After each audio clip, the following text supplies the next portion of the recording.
Assalamualaikum warahmatullahi wabarakatuh. Halo anak-anak, apa kabar? Alhamdulillah, semoga kabar baik selalu menyertai kita semua ya. Nah, bertemu lagi dengan Ibu Rizky. Pada video kali ini, kita akan belajar tentang manfaat sumber daya alam bagi kehidupan. Nah, pada subtema sebelumnya kalian sudah belajar kan dengan Ibu Kirana subtema 1. Pada pertemuan kali ini, Ibu akan belajar tentang subtema 2, tema 6 pada kelas 2.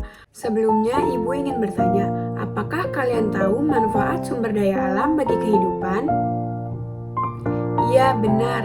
Setiap sumber daya alam pasti memiliki manfaat bagi kehidupan manusia. Manusia memanfaatkan sumber daya alam untuk kehidupannya, untuk memenuhi sandang, pangan, dan papan. Sumber daya alam di Indonesia sangat beragam. Keberagaman ini dipengaruhi oleh bentang alam di suatu wilayah.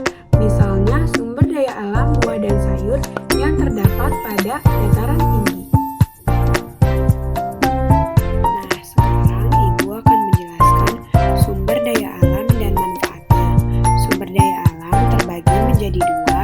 Yang pertama, sumber daya alam yang dapat diperbarui dan sumber daya alam yang tidak dapat diperbarui. Kita ke contoh sumber daya alam yang dapat diperbarui. Kira-kira apa saja ya contoh sumber daya alam yang dapat diperbarui? Yuk kita simak bareng-bareng. Yang pertama ada sumber daya alam sayur dan buah.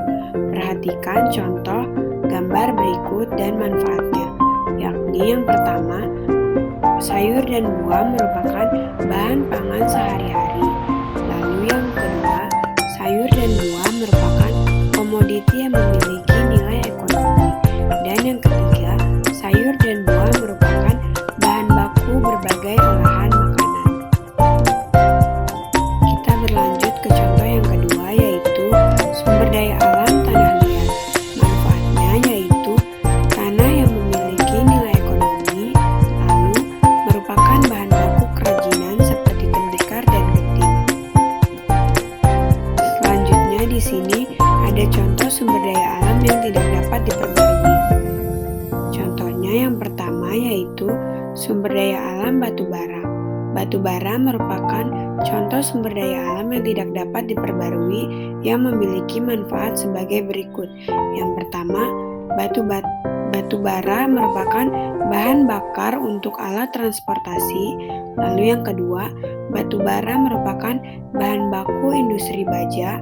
Dan yang ketiga, merupakan sumber energi pembangkit listrik. Lalu contoh yang kedua yaitu ada sumber daya alam minyak bumi yang memiliki manfaat bahan bakar untuk mesin kendaraan, lalu bahan baku yang diolah menjadi gas seperti gas LPG, dan yang ketiga merupakan penghasil serat untuk bahan baku tekstil yaitu nilon.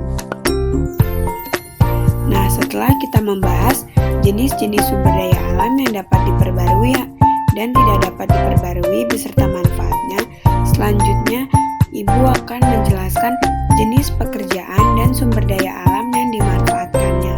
Di sini ada beberapa pekerjaan yang dapat Ibu jabarkan sebagai berikut. Yang pertama ada pekerjaan dokter. Dokter memiliki contoh peralatan bekerja seperti peralatan medis yaitu stetoskop dan sumber daya alam yang dimanfaatkannya yaitu besi dan karet. Lalu yang kedua ada pekerjaan pilot. Contoh peralatan bekerjanya seperti peralatan penerbangan yakni pesawat dan sumber daya alam yang dimanfaatkannya yaitu aluminium dan karet. Lalu yang ketiga ada polisi. Contoh peralatan bekerjanya yaitu peralatan keamanan seperti senjata dan sumber daya alam yang dimanfaatkannya yaitu besi dan plastik. Lalu yang keempat ada pekerjaan guru. Contoh peralatan bekerjanya yaitu alat tulis dan peralatan mengajar. Lalu sumber daya alam yang dimanfaatkannya kayu dan plastik. Yang kelima ada pelukis. Contoh peralatan bekerjanya peralatan melukis seperti kuas, kanvas, dan kain. Dan sumber daya alam yang dimanfaatkannya ada kayu dan kapas. Dan yang terakhir ada pekerjaan pengusaha. Contoh peralatan bekerjanya seperti peralatan bangunan atau properti, yakni bangunan rumah dan pagar. Lalu sumber daya alam yang dapat dimanfaatkannya, yakni besi dan baja. Nah, itu tadi pembahasan mengenai manfaat sumber daya alam bagi kehidupan. Semoga apa yang Ibu sampaikan dapat bermanfaat. Mohon maaf apabila Ibu salah-salah kata, dan terima kasih telah menonton. Dadah, sampai berjumpa di video selanjutnya. Assalamualaikum warahmatullahi wabarakatuh.